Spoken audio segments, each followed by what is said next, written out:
안녕하십니까. 칸중국 코리아 이경옥입니다.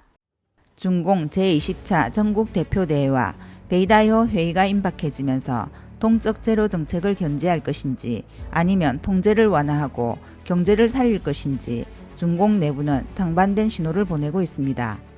전문가들은 현재 중공 내 누구도 정상적인 절차로 시진핑에게 도전할 수 없다고 생각하지만 정치적 위기가 도사리고 있으며 일단 발생하면 경천 동지할 것으로 전망하고 있습니다. 최근 중공 당국은 9차 전염병 예방 통제 계획을 발표했습니다.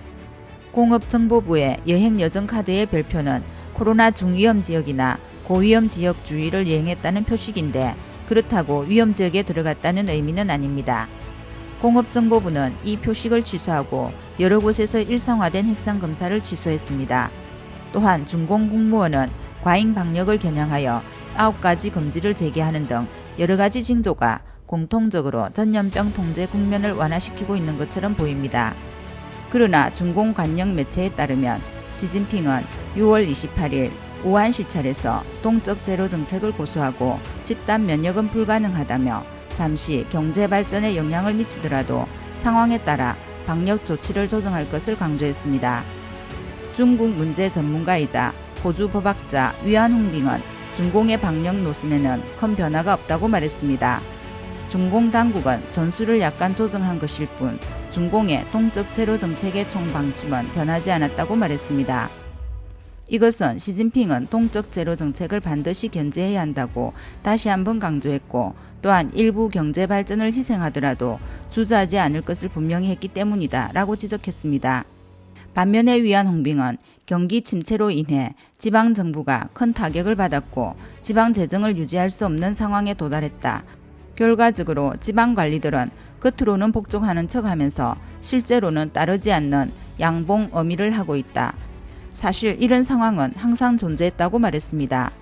위안홍빙은 현재 중국에서 일하지 않는다는 탕핑을 하는 사람들이 바로 공무원들이라고 말했습니다. 많은 현지 관리들은 전염병 예방 문제에 있어서 탕핑할 뿐만 아니라 경제 발전을 유지하려고 눈 가리고 아웅하는 격입니다. 위안홍빙은 시진핑이 내려가고 리커창이 올라간다는 소문에 대해 정상적인 절차에서는 중공의 누구도 시진핑에 도전할 수 없다고 말했습니다. 그는 중공 차기 제20차 전국 대표 대회의 주요 초점은 시진핑이 달성한 목표를 확인하는 것이라고 생각합니다. 가장 기본적인 목표는 총서기 직위를 유지하며 평생 집권하는 것입니다.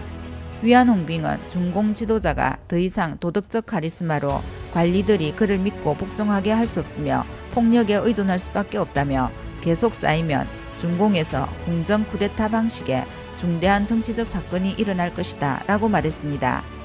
그는 정치적 사변의 에너지가 한창 끌어오르고 있고 20대 당대회가 가까워질수록 더 긴장된다며 만약 변화가 있다면 그것은 반드시 경천 동지할 것이다.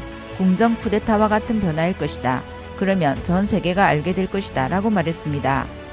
중국의 신인 공안부장 왕샤오홍은 취임 후 공안부는 즉각 여름철 지한 단속 100일 작전을 시작했습니다. 일각에서는 새로 부임한 관리는 기세등등하다며 왕샤오홍은 100일 작전을 통해 자신의 능력을 과시하고 싶어 한다고 생각합니다. 여론은 100일 작전을 지난달 탕산에서 발생한 중대 폭력 사건과 연결짓지만 일부 분석가들은 100일 작전이 20대 재선을 위해 시진핑 반대 세력에 대한 엄중한 경계이며 시진핑에 대한 호의로 분석하고 있습니다. 중국의 매일경제신문은 허베이성, 산시성 등 지역의 공안기관이 연일 회의를 열어 여름철 치안 100일 작전을 동원, 배치하고 있다고 전했습니다. 허베이성은 치안 문제가 두드러진 주요 지역과 장소에 세심한 주의를 기울일 것을 요구했습니다.